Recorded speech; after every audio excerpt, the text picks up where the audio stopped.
There's a structural problem with genocide, which is that it tends to happen in places that are off the beaten path. So now, in order to promote nonviolence and reduce violence, ultimately we have to address the motivation. Society needs to acknowledge that learning is a lifelong challenge. The sit-ins challenge cherished beliefs most whites held dearly. At the DNA level, we're all 99.9% the same. All of us. So individuals do matter. And I think the quality of our individual leadership matters. Who is speaking for poor people? 40 million Americans make $6 an hour. Who is speaking for them? The only thing that one has after throwing everything overboard is the love that one can give.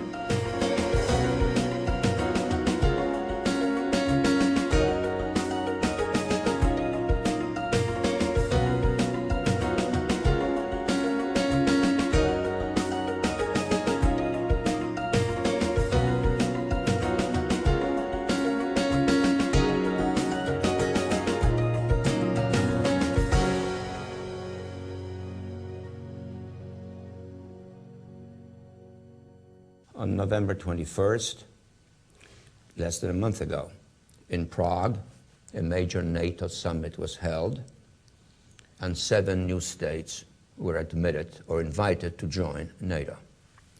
That invitation fulfills the commitment made by President Bush to create a setting in which Europe, from the Baltic to the Black Sea, would be truly secure. It's a very momentous set of invitations. And now, of course, as you all know, there will be the process of ratification within all current NATO member states to approve these invitations. And that process will probably last a year or so into 2004. And then just a few days ago, on December 13th in Copenhagen, 10 countries were invited to be new members of the European Union. That, too, is absolutely momentous in its scope. It is also very symbolic. December 13, particularly for Poland, has a very special meaning. Not only because a few days ago on December 13, Poland was invited to be part of the European Union, which ends a particular chapter in Polish history, namely setting a vulnerability between Russia and Germany. But it has symbolic significance in that 21 years ago, on December 13th, martial law was declared in Poland, suppressing the Solidarity movement, which aimed at the democratization of the Polish regime and eventually at taking Poland into Europe, restoring its links with Europe. Solidarity, as we all know, prevailed. The Soviet bloc crumbled, but the date of December 13th has therefore special meaning. These 2 summits, the Prague summit and the Copenhagen summit, in effect create a very significant geopolitical overlap between NATO and the EU. When the process of ratification of the invitations of the candidate countries, respectively for NATO and for the EU, is completed sometime by the year 2004, NATO, which will have 26 members by then, will have 24 European members, of which all but 5 will be members of the EU. 19 out of the 24 European members of NATO, then there's of course Canada and the United States additionally in NATO, will be members of the EU. Of the EU's, by then, 25 members, only 6 will not be members of NATO. In other words, in both cases, there will be 19 and 19 in both organizations, overlapping. That creates a very significant new geopolitical reality. And it is useful to step back for a minute and to reflect on the debates that took place in the United States over the last several years regarding this process of enlargement. I will not engage in a tedious recapitulation of some of the arguments that were made against enlargement. But the principal argument throughout was that the enlargement of NATO will stimulate a new conflict with Russia.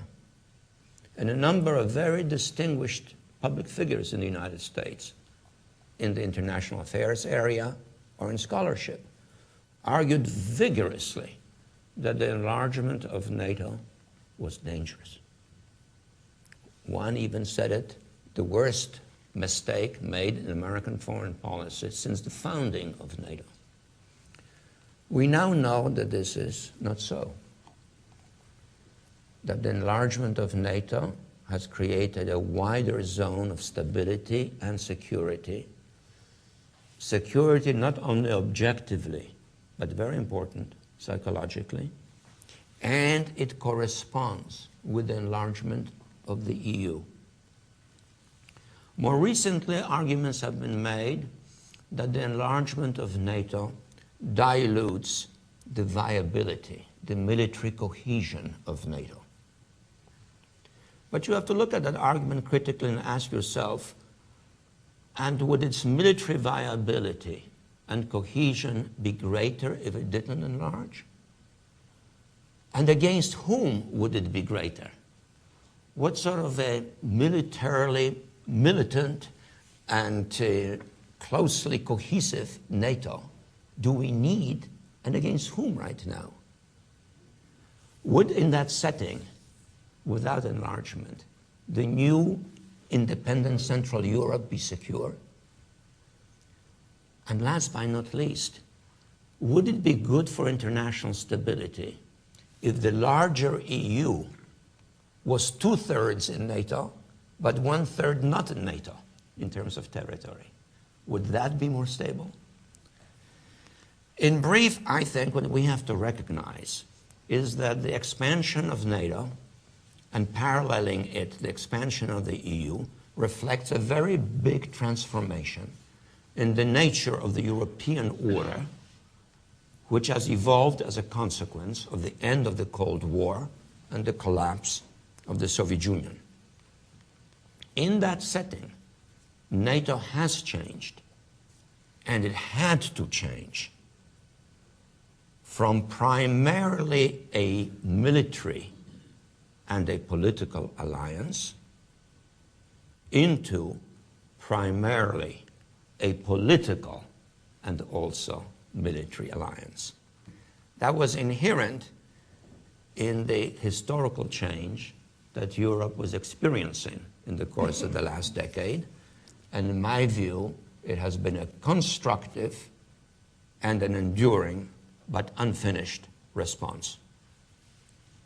Looking at NATO historically, I would say that we can perceive three broad phases in the changing role and mission, historical purpose even, of the North Atlantic Treaty Alliance.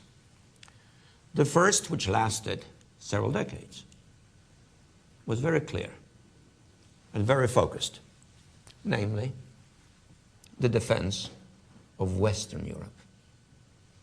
We forget, however, that in those days we used to call Western Europe, Europe. We forget how much our geographical terminology has changed over the last few years. But it was customary to say Europe when we just meant the Western European Union. And the NATO was defending half of Europe, Western Europe, against real threats of aggression.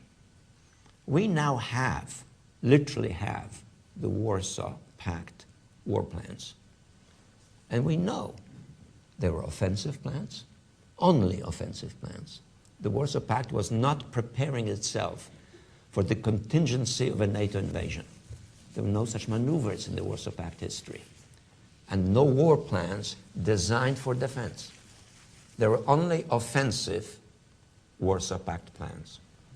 We also know that there were very serious plans which involved a massive assault, including the use of nuclear weapons from day one. Just to give you an example, by the 5th day of the war, Hamburg would have been hit by a nuclear bomb 3 times, just one city. These were serious issues, and the defense of Western Europe was a necessity, successfully consummated with the eventual disintegration from within of the Soviet bloc. That ushered in the second phase in NATO's role and historical purpose, namely the reunification of Europe.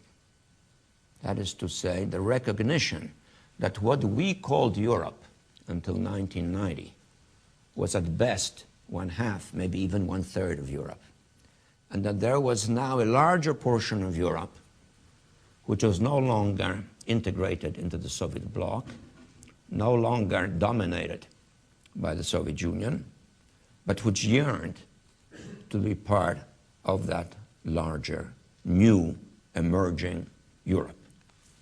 And to repeat what I've already said, on November 21st of this year and on December 13th of this year, that process took a giant step forward. We are entering what I call the third phase of NATO's changing historical role, namely the evolution of the alliance into a wider regional undertaking, which at the same time reinforces the bonds between America and Europe with a sense of a larger international security role in mind. Thus, the alliance has a new task in terms of the American-European relationship, and concomitant with it also a new opportunity to build a wider relationship with Russia in the wake of the dissolution of the Soviet bloc and the reintegration of Central Europe into what we call Europe now in a larger perspective. In that setting, looking specifically now ahead, I see 6 broad consequences or implications or undertakings that are important in thinking about the future of NATO in this larger setting of the American-European relationship and also to some extent of the relationship of the West with Russia. The first of these is a very simple, straightforward, but nonetheless a very important point. It is that obligations assumed must become obligations fulfilled. That is very important. When NATO was enlarged the last time and 3 new members were added, in the process of the negotiation pointing towards the invitation, the 3 assumed certain obligations that they would perform as members. In some cases, they were defined quite specifically, in some cases more vaguely, but in all 3 cases, there was a set of obligations that were undertaken as a condition for participation in the alliance and as a testimonial of the new members' willingness to assume not only the benefits of the alliance, but also the obligations of the alliance. In effect, that they would not be just consumers of security, but contributors to collective security. We have now issued invitations to 7 additional states. Unlike the past, this time, every one of the 7 in the process of being considered for membership was encouraged and required to develop a so-called membership action plan, specifically designed for that specific country, identifying in considerable detail what needs to be done for that particular country to qualify for membership.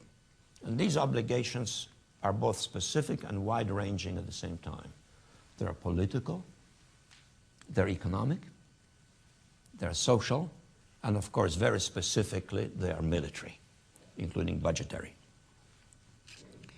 And every nation, in effect, in accepting the invitation, indeed, in seeking the invitation, has entered into a de facto contractual relationship with the alliance, and thus with the members of the alliance. The last time when the three were invited, in the euphoria of the end of the Soviet bloc, the big debate regarding their admission was before the invitations were issued. It was such a novel step to be inviting former Soviet bloc members that the debate in this country was whether it should be done. And as I have already reminded you, some very respectable people said, no, that's a very dangerous and wise step. But once the Rubicon was crossed, the ratification process in most countries was fairly routine. And in the United States Senate, while intense, it really did not involve detailed probing. And eventually, as many of you recall, the vote was overwhelming, 81 to 18 in favor. One senator was in the airport and couldn't vote, he would have been for it. This time, my prediction is the ratification process, particularly in the US Senate, is not going to involve a debate whether we should enlarge or not, but it's going to involve very close scrutiny of the performance of the individual states. Are they actually in the process of truly implementing their respective maps? And if there is hesitation or lagging, it could affect ratification. So it is important that obligations assumed become obligations fulfilled. It's not going to be a free ride. Secondly, I think it is important that NATO alliance, given its new balance between its political and its military role, gradually assume a greater capability for significant military reaction in areas strategically important to Europe, next to Europe. After all, the alliance is no longer focused on a threat to Europe itself. For Russia is no longer an imminent or a likely military threat in the foreseeable future. But Europe is in a region in which instability can affect adversely European security. Or even in some areas of Europe that can be the case. NATO thus waged a war in the case of Kosovo to stabilize one particular area of Europe. But there could be security problems near Europe. And for that reason, NATO needs an ability to react promptly. And to do so in a setting that consolidates the unity of NATO, both within the organization itself and on a transatlantic basis, that is to say, between America and Europe. Steps in that direction are underway, and it's important that they be implemented. One is the so-called NATO Response Force, initiated by the United States recently, which, when implemented, and I believe it will be implemented in not too distant a future, will number 21,000 troops for a truly rapid, forceful military reaction within 4 weeks of a decision to move. NATO doesn't have such a force right now because NATO over the years was designed to be essentially a European-oriented defensive system against a Warsaw Pact attack.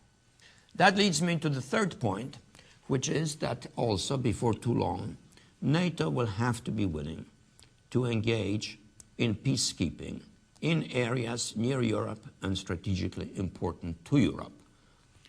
At the NATO summit in Prague, I made a keynote address in which I argued that at some point NATO should be prepared to enforce or reinforce, for example, a peace settlement in the Middle East. The Middle East region is a region of enormous and immediate importance to Europe, even more so than to us. And if there is to be peace in the Middle East, some form of international guarantees and reassurances for the peace settlement will clearly be needed.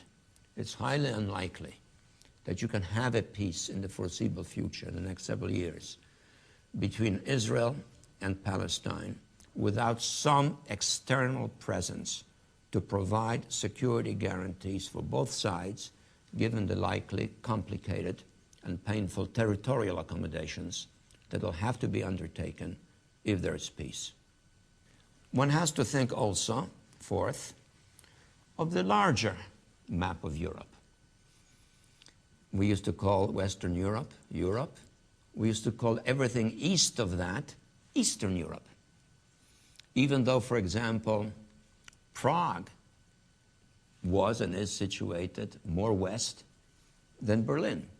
But we used to call everything east of the Elbe Eastern Europe. In the course of the last decade, we have become aware of the fact that there is a Central Europe. And now Western Europe and Central Europe are about to become both members of NATO and of the enlarging EU. But there is now an Eastern Europe, which truly is in the East. And for the first time, the words Eastern Europe correspond accurately to geographical reality. And that, of course, is the Eastern Europe that includes Russia, but includes also Belarus, it includes Ukraine, it includes Georgia, and Azerbaijan, and Armenia. And that Eastern Europe soon will be bordering across the line both on NATO and on the EU. That is a new geographical reality. It is also a dynamic reality in the sense that international transformations never come to a neat stop, but they continue evolving. And it is a fact that several countries in that Eastern Europe, which is now truly the Eastern Europe of Europe, wish to be members, eventually, both of NATO and of the EU. And that brings me, fifth, to the obvious next question, namely the relationship with Russia. One thing has to be made very clear, and it's part of the record. Russia has not indicated any serious interest in membership in NATO. And I think the reasons are quite obvious. At this stage in its history, Russia is neither ready to be in NATO nor wishes to be included in an organization which has important elements of supranational military control. NATO is an integrated military alliance. An integrated military alliance. NATO is an integrated military alliance traditionally commanded by American generals. Russia is simply not prepared to be part of that. Meeting the political, social, and military criteria of membership in NATO would be difficult for Russia, both objectively and subjectively. It is difficult to imagine NATO commissions going into the Russian Defense Ministry, examining the files, looking at the paperwork, checking the figures, particular financial figures, or developing programs for the standardization of weaponry